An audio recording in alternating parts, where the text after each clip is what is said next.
Okay, we're gonna start it. That was crazy in my ear. Did you hear that shit? I didn't get it. Okay, I got something in my ear that went bring, bring. It was like my fucking notifications. I don't know why I got that on. Anyway, welcome to the Street Shaman Podcast. Welcome back to the Street Shaman Podcast. I am your host, Shamanic Poe, aka Poe the Rock Star. Today I'm here with amazing tattoo artist Carl Tattoos. What's up, my guy? What's with the What's up, name? man? Um, just I guess was stumped when I first s- started like working on my like Instagram like presence. I couldn't think of anything witty, so I just went with as bare bones as possible. Carl Tattoo. Carl Tattoos was stolen already, so I went with the underscore. Oh, okay. But so is that going to be like because you told me to put it down for your promo, you got it down right now for your name. Is that something that you just want to go with for forevermore, like basically just be Car Tattoos? Because I like the name. It's very straightforward. Like you do tattoo, you're Carl and you tattoo. It's a problem. It's kind of one of those every tattooer's got like their own like branding, and you go to like conventions and everyone just kind of knows you by your Instagram name. So I put it down as Carl Tattoos, I guess, as like a placekeeper till I came up with something a little more witty. But I started traveling more and like just being recognized as that, so I just went with it. Easy Okay. branding, I guess. Yeah. Straightforward, right? It's on the nose, but who gives a fuck? Because it's tattooing, so you shouldn't be Yeah, like too crazy. You shouldn't get like too fucking like heady with your title. It should be kind of like right there. So it's a dope yeah. title. I have a dope name Thank anyway. you. You're welcome, bro. And okay, so when did you realize that you wanted to tattoo? Um, it was kind of like one of those things I think that was always like in my head. Like I grew up around like skate culture, hip hop culture, comic books, and like art is always like really prevalent in all of those things. And it was, how do I figure out how I can, do something with my life that I'm going to enjoy every single day, something that I can really get involved in. And failed, failed skateboarder. So I guess like art kind of like came right after that, and then comic books is grueling to get into, so I just kind of got an opportunity to start tattooing and just ran with it. Right. So do you know a lot of other people that kind of have that type of path where they wanted to be a cartoonist or a comic book creator, but they know like how much work it takes just to make one cartoon or one comic book, how much work it takes to make one cartoon. Do you know a few people that are tattooing now that wanted to do that shit as well? Yeah, yeah, there's actually a guy, his name is slipping my mind right now, but he's from Cincinnati, Ohio. He actually does do comics, but he started mainly doing tattoos. Um, Right. because tattooing is a little bit easier to break into than Right. comic books. So a lot of these dudes will build up a a base and like a following within tattooing, and once they're kind of known, comic book companies are a little more open because you have like a presence. Okay. Yeah, that kind of makes sense. That kind of makes sense. So when did you start doing tattoos? I started February 2011, Oh so I shit. just hit my 10 year a few months back. Okay. Okay. Now I understand the skills. The skills is over time. You was working on that. And I see Absolutely. you do like a lot of like cartoon type of stuff. Is that something that just gets requested because you did one dope one before and now everybody wants to fucking do this cartoon, do that comic book, and you do this guy like a cartoon?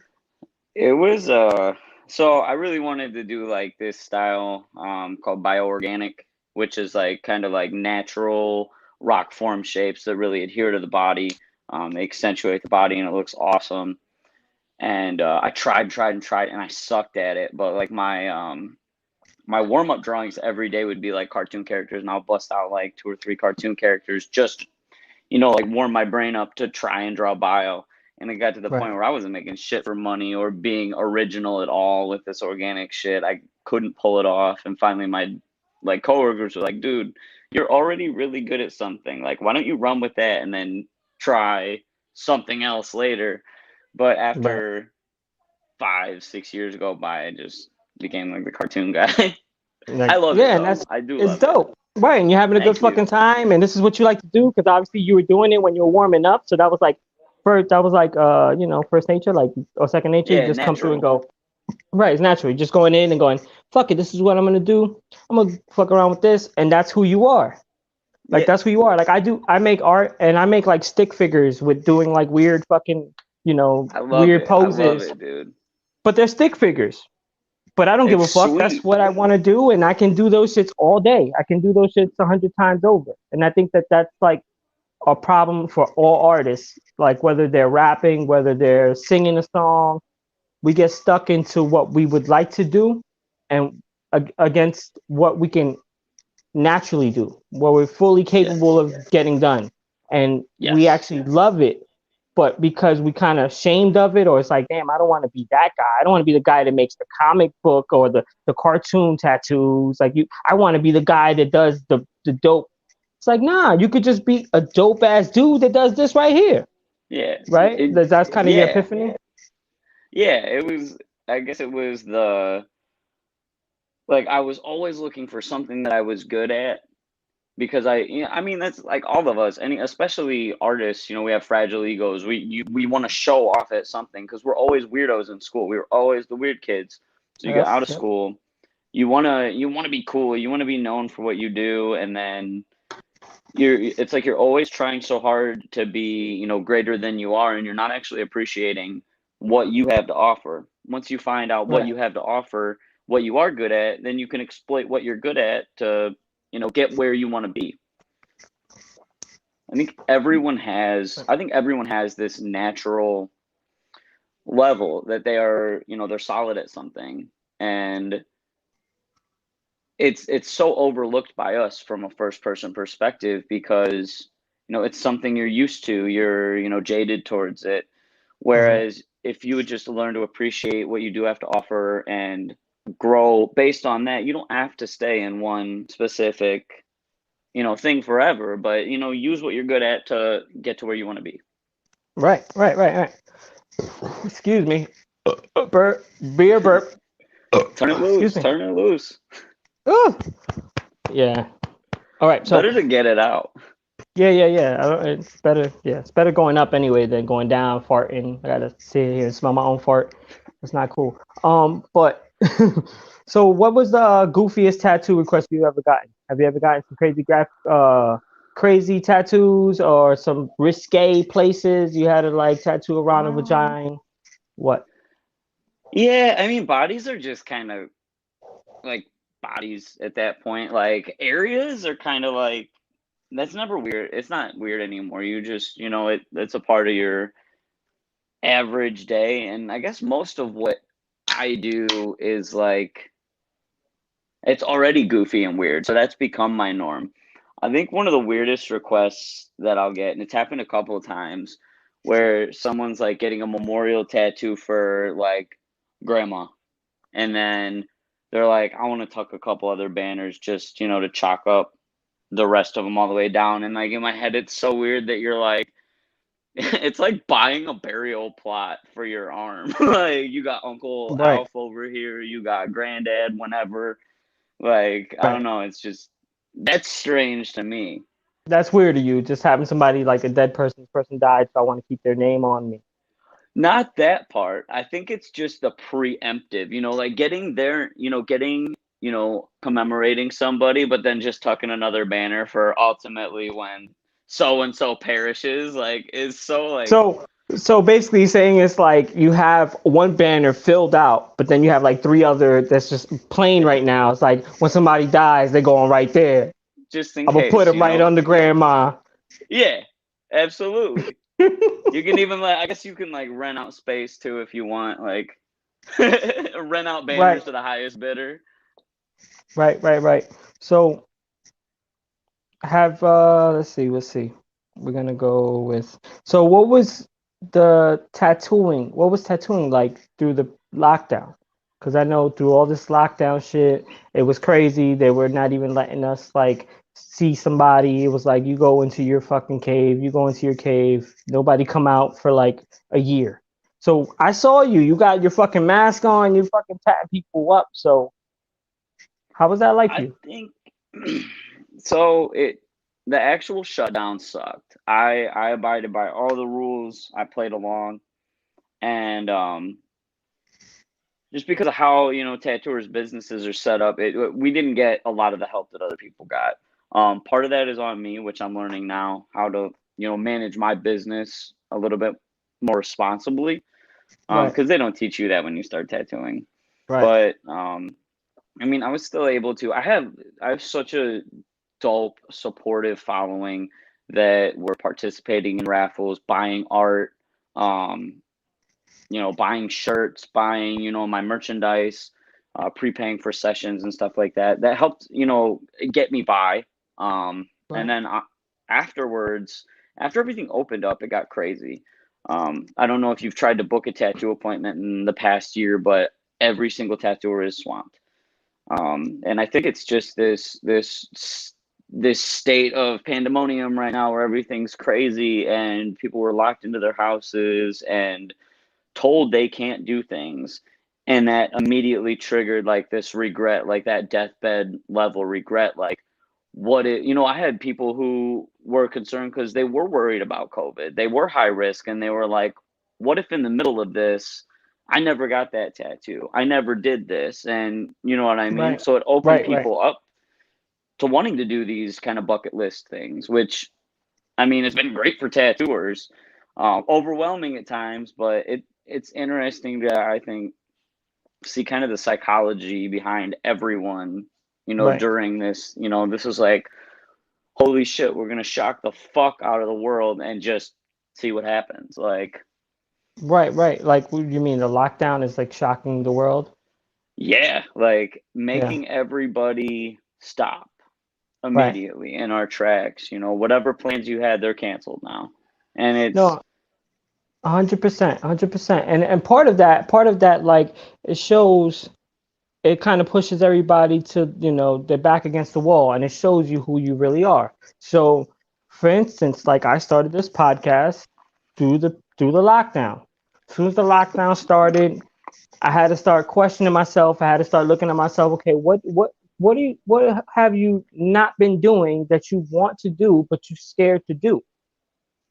So then it's yeah, like, yeah, podcast, talk publicly, and then yeah, it's also like, okay, give me time to sit back and say, okay, I've been working on a little bit of music here and there as far as production wise, because I've always been a songwriter, I've always been a performer.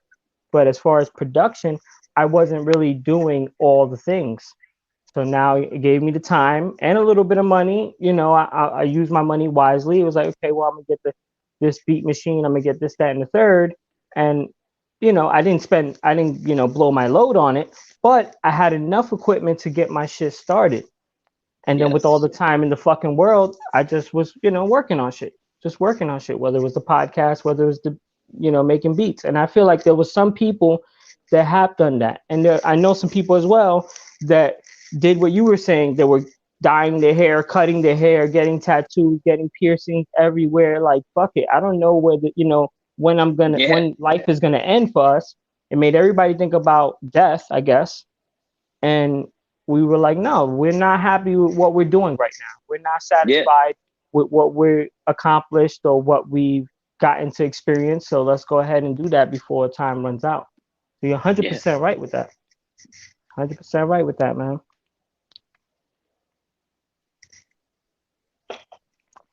I Nice think it's silent dope. moment. Yeah, so Go I was waiting for you to get ahead. your drink in.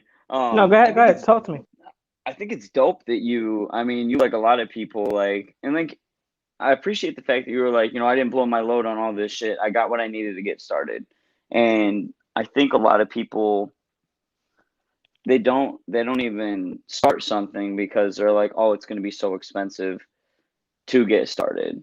You know what I mean? They're instead of looking at, how can I at least get my foot in the door? Like, people now, I feel like they feel entitled to the end result at the very beginning. And that's really ultimately what's holding people back. They don't want to try something for risk of failure. They don't want to invest all this money, you know, to fail when it's like, dip your toes in the water. If you want to start painting, go to Walmart, buy a couple of cheap canvases, buy some, buy one color paint and practice underpaintings. You know what I mean? Like, I just Right. started riding BMX just because, I don't know, same reason anybody else did anything. I need an extra outlet. My life with tattooing being crazy, home life, crazy. I got kids and shit. Like, that it was like an escape for me. And I didn't go out and blow a ton of money. I got something to get me started, and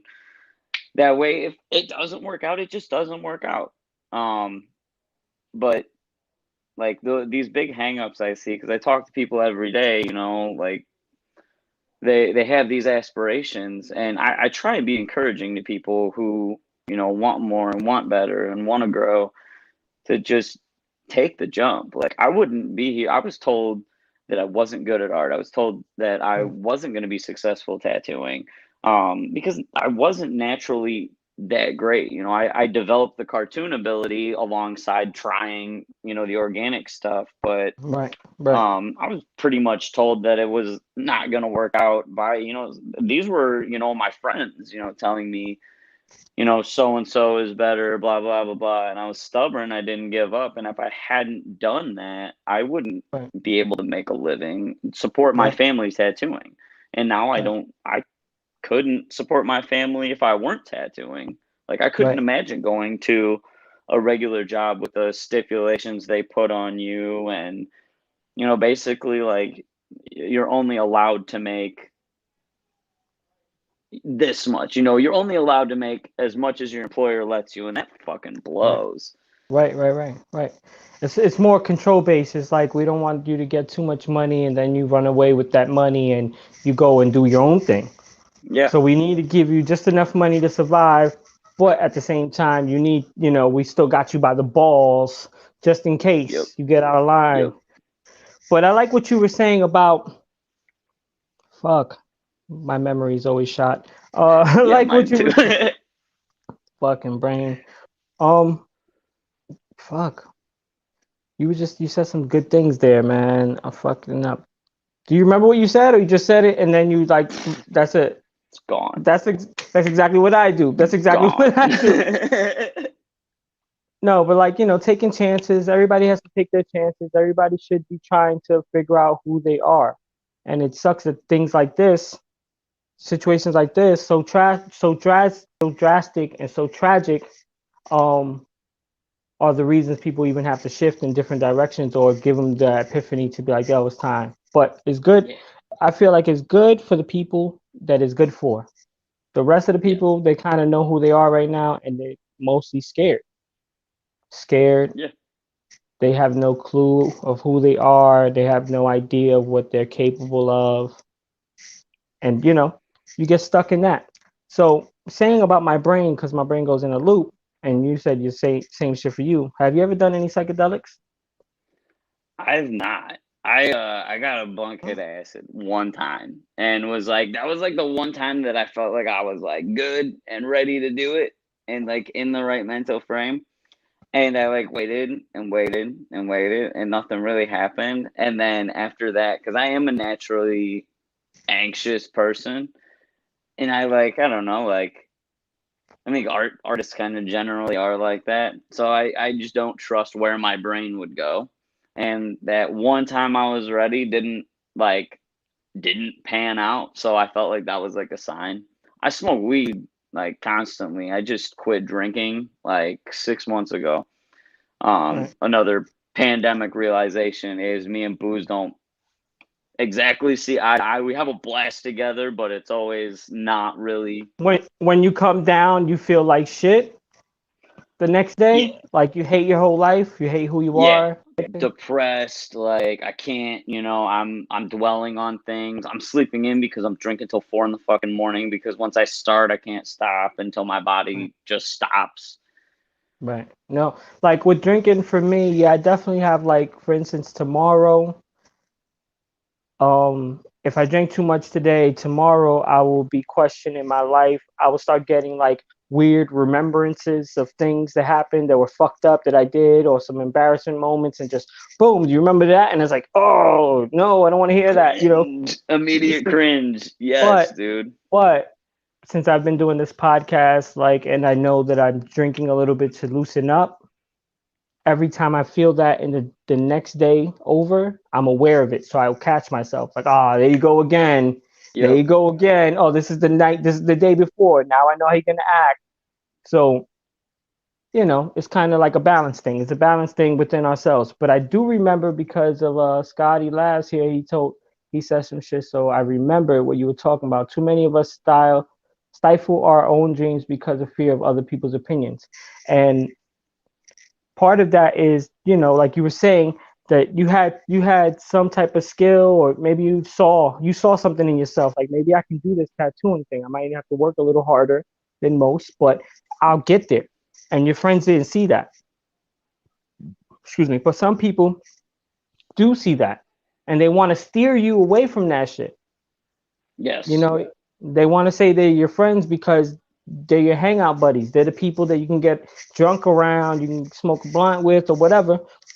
And then when they find out that you might find a purpose and you might be going and doing that, and you're going to have to ignore the whole world, they're like, wait a minute, but what about me?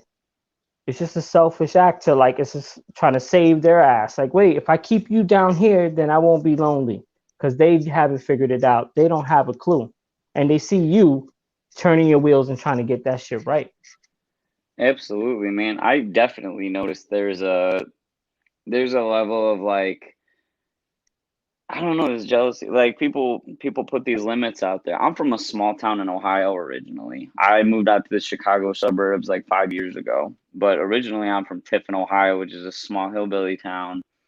And I mean, to people out there, like it's mind blowing that you can, make a living tattooing, or at least when I started tattooing anyways. 10 years ago was before the Ink Master. It was like kind of the beginning of like Ink Master and that kind of propelling tattooing into mainstream media. But I mean, at that time, it was still a little bit more difficult to get into. And then a lot of the local tattooers were just, old local cats that had been doing it for years, and nobody was like pushing the envelope. But I actually got exposed to a lot of bigger tattooers, young in my career.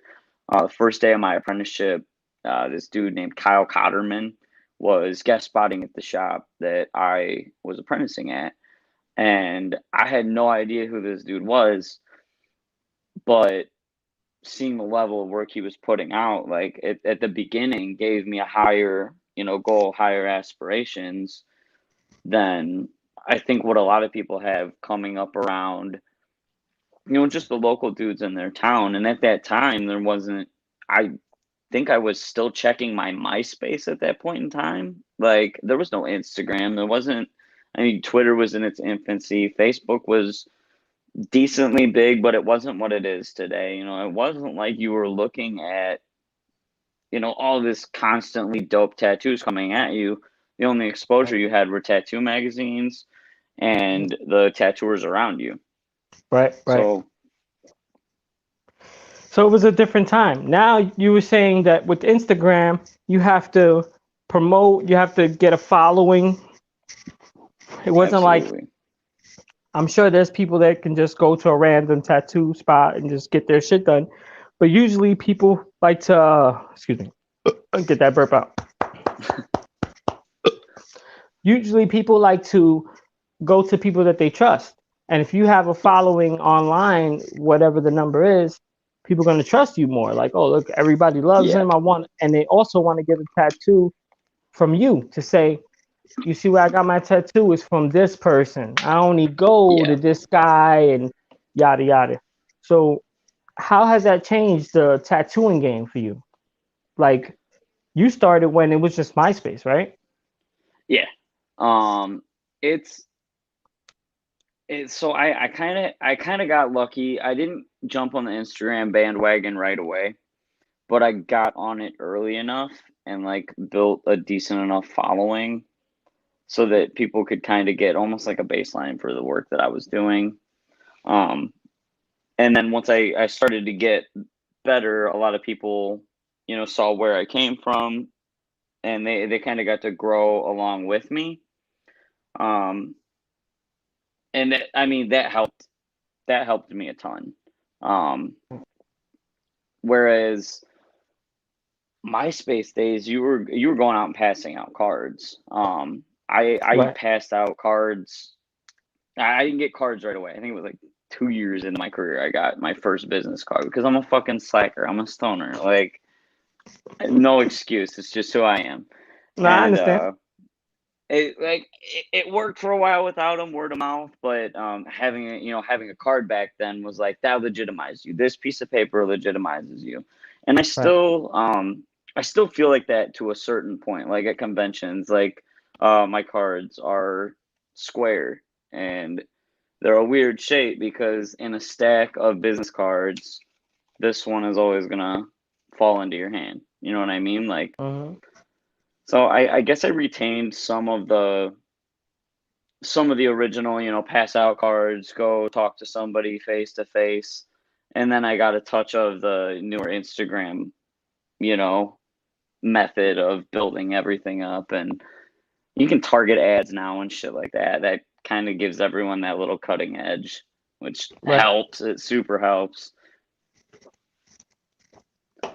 Right, it's different. I remember, like you talking about cards. I used to just be giving out flyers, the big stupid flyers, like six Fuck by yeah. five, 6x4 flyers and shit, and not even give them shits out. Like back when the MySpace age was popping, like that was just go hit the block that you knew that was gonna be flooded with people, and just spill them out into the streets. Just throw them in the fucking air. It was like just litter and fucking lord, like it was ridiculous. I It was used to ridiculous. uh I I used used to to go get to bitched Books a at. Million. Used to go to Books a Dude, Million.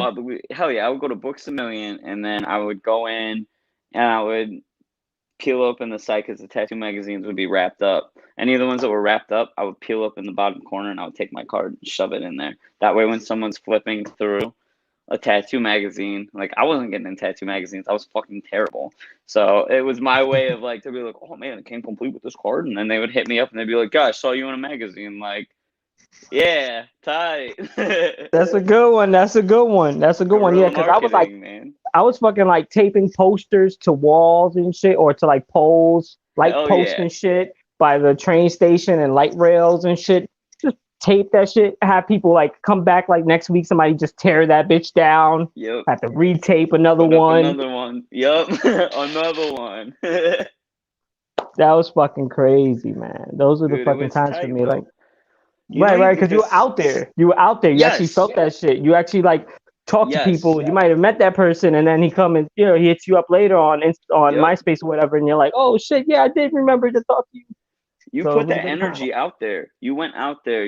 Boots on the ground. You put energy out there. You were actually physically getting yourself out there. Whereas now, like, you see these kids that, like, they're, 16 to 20 years old and they've got these huge followings out the gates because they, grew out of just the internet. They don't even leave their house anymore. Right, All these kids are, savvy with Photoshop. They're good at, marketing because that's what they grew up in. But they didn't get that, like that energy of like when you meet this dude, like you're out skating, like passing out cards, and you meet a group of dudes and you bullshit with them, and you might like have a little session there, and then later on they show up at the shop like a week later, and you do a bunch of Thrasher logos on them just because you have this in common, like that right, organic, the true right. organic growth. Right, right. And just being able to, like you said, put your energy out there. Like I remember there was like way more networking parties where you go to a party and everybody's just networking. So they just Yes. gave you free booze. They put you in a nice dope looking room. And once the fucking liquor starts going, everybody says, "Hey, how you doing? What do you do? I rap, I DJ." And everybody go around Yeah. the fucking room and give a handshake to everybody. And now it's like if you're online, when you meet these kids, like you said, that type of interaction for artists like rappers, musicians, when you meet those people, they're stale as fuck. They have like little personality. They have like maybe some face things, maybe a little hand gesture that they do that they've already done, and they just do that over. Like they don't have no energy when they perform on stage, as far as musicians. it's all about what the picture is going to look like for later. What is it going to look like when people talk about me later? Yep. You know, is it something like that for tattoo artists? Or people are being like that type of stuck up or that type of stiff? Yeah, there's so like a big thing is editing your photos, and this is the huge argument. Like, I use a polarizing lens on my photos. And basically what it does is it gives you a direct light over your tattoo, and then it pulls the glare out. You use one light over it that has like a special film, and then you pull the glare out with the special lens. And Right. I mean, to me, a lot of people don't like that because they feel like it's an inaccurate representation. My tattoos are bright. I use really bright colors. Um, so I mean, if it's directly lit, obviously it's going to have a really bright view, but I try Right. and explain to all my clients, tattoos are going to heal 10% lighter because it's, being viewed through like a filter that is your skin, you know what I mean? Your skin Right. has like a pigment, no matter, how light or dark you are, that is going to, take on the opacity a little bit. Yeah. But then there's also people who will go in and procreate, and then they'll touch up lines here and there if they had a little wobble, like, which that I'm not okay with at all. I think that's an inaccurate representation of your work. I think that's cheating. The thing with the polarizing lens is it's lighting that tattoo super well. If you have a holiday, which is like a spot where you didn't saturate, there's a little bit of skin showing through like a solid red area, that's Right. right on Front Street. If you didn't get up to the line here, that's right on Front Street. You're kind of you're lighting it really, really well. So if you fucked up, it's there. Right. Yeah. So, you know, everybody's trying to Photoshop. Everybody's trying to Photoshop. Nobody could be perfect enough. Nothing could be perfect enough. And that's the problem. You know what I mean? That's what we're dealing with nowadays. Um, Hopefully we can get past that. Hopefully we can understand that motherfuckers ain't perfect and we shouldn't be thinking that everything should be cookie cut the way they have projected to be. Yeah. Now, I wanted to ask you, because I was afraid, like I'm afraid, like of actually fucking tattooing somebody. How was it tattooing somebody? Were you afraid you're gonna hurt them? Because I would be afraid. Um, yeah. When you first start, everyone's different, but when you first start, there's a lot of anxiety. Just you don't want to hurt someone. You don't have a lot of experience, so it's hard for you to tell what you're actually doing to the skin if you're overworking. Your stencil's about to wipe off the entire time. My first tattoo I ever did, I wiped my stencil off like no time flat. I dipped my paper towel in the soap, and I went to wipe that tiny little bit, and it was a tiny little tattoo like that, and the water just squirted out, and fucking I went to clean it up, stencil gone. I didn't, you have no guide now. You're flying free. It's terrifying. Um, so you're afraid of everything when you first start tattooing, basically. Yeah, because I would be afraid. There was a guy that did my yin yang symbol over here on my face, and he seemed like he was scared. He was only doing like this much, and then he did my girl's little heart, and at the same time he Faces looked are like he was, terrifying. yeah, he was like leaving the room, coming back 14 times. I didn't know what he needed over there, but he kept going and coming He back. needed a he needed a safety meeting, is what it sounds like, or he had too Right, much right, of a safety meeting and then freaked himself out when he walked back in the room. 100%. So here's the last question. It's different because I'm sure you know about the UFOs. Obviously, you know about UFOs before, right? Yeah, But now they're actually acknowledging UFOs as a real thing. It's not some myth or like it's not Bigfoot, whatever. Um, so what do you think aliens? Who do you think aliens or what do you think aliens are? Do you think they are ancestors, like they came dude, I over love here and fucked this. the chimp, or do you think that we're their experiment? Man, wow, that's my brain goes a lot of different directions on this. I love these questions. Like, I love UFOs. I love like the thoughts of out there. So I think that there's a lot of different ways to look at it. I think that it's I don't know, man. I don't know if we were necessarily their experiment. I think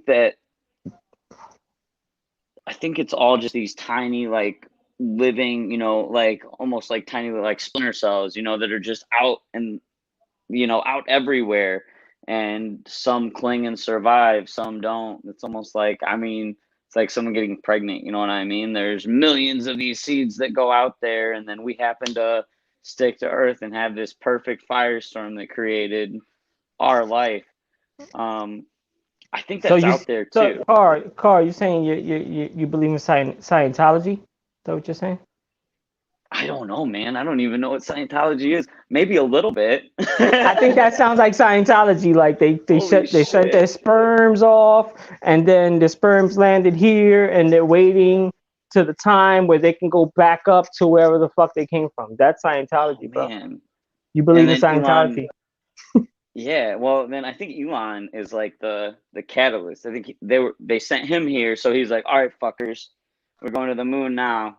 You're all brewed up. We're gonna send you guys up, and then they're just gonna keep doing that out and out and out. I just feel Lord like Elon, I just feel like they know something that we obviously they know something that we don't. absolutely.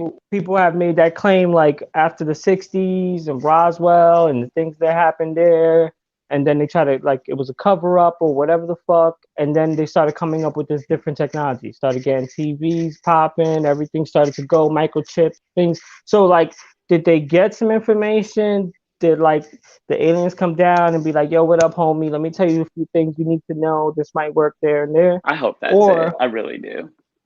because I don't think the aliens are coming down like it's fucking Independence Day and they're coming to blow shit up. Because if we keep on seeing them, and people have seen them for years and years, decades and shit, so if they wanted problems, you think they'll just come over here and just drop some shit? They over here like experimenting or like let's see where these motherfuckers are up to today, and they just writing it down and all right, you see these assholes, all right, let's get the fuck out of here.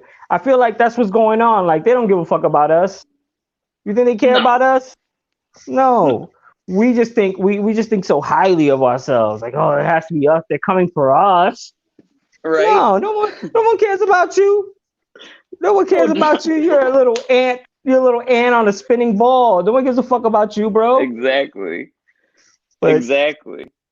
that's what I'm thinking anyway. But man, Carl, tattoos. Thank you, bro. Thank you for coming Dude, through no the Street problem. Shaman Thank you. I podcast. appreciate you. Thanks to everybody that's in the chat that throw their little laughing emojis, that their little comments. I don't know what that's about, Maria. Dick? Why are you talking about dick? Anyway, I ain't tapping out. Bring it. Ay, Dios mío. anyway, Carl, thank you, man. This is the Street Shaman Podcast. Thank everybody for the time and attention. Love y'all. Street Shaman Podcast, Shamanic Poe, Carl Tattoos, and we out of here. Later.